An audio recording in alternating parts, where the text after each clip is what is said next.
Bahujan Samaj party की राष्ट्रीय अध्यक्ष मायावती ने यूपी में 2027 विधानसभा चुनाव को लेकर एक्शन मोड में दिखाई दे रही है। बसपा सुप्रीमो ने अभी से 2027 विधानसभा चुनाव के लिए अपने उम्मीदवार के नाम का ऐलान कर दिया है।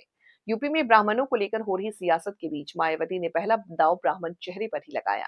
ब्राह्मण सुप्रीमो ने जालान की माधोगढ़ सीट से ब्राह्मण नेता आशीष पांडे को प्रभारी बनाया। उनके इस कदम को 2027 चुनाव के पहले बड़े ब्राह्मण कांड के तौर पर देखा जा रहा है। इस संगठन को मजबूत करने और जमीन स्तर पर काम करने के निर्देश दिए हैं। दरअसल ऐसा माना जाता है कि बहुजन समाज पार्टी की मुखिया चुनाव की तारीखों की घोषणा होने से पहले जिन सीटों पर जिन नेताओं को प्रभारी पद की जिम्मेदारी देती है, चुनाव में उन्हें ही टिकट दिया जाता है।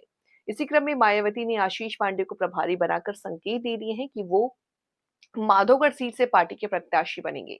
बहुजन समाज पार्टी लगातार विधानसभा चुनाव को लेकर अपनी तैयारियों में जुटी है। माना जा रहा है कि होली के बाद बसपा कानपुर मंडल की 5 और सीटों पर प्रभारियों के नाम की घोषणा कर सकती है।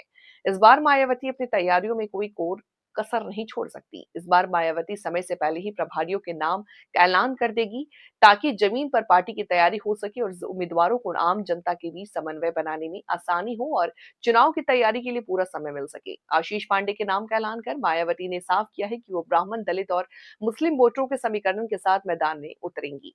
इससे पहले बसपा के इंडिया अलायंस के साथ गठबंधन को लेकर के भी कई तरह के कयास लगाए जा रहे थे। कांग्रेस पार्टी को खुलकर अपनी साथ आने का न्योता दे चुकी।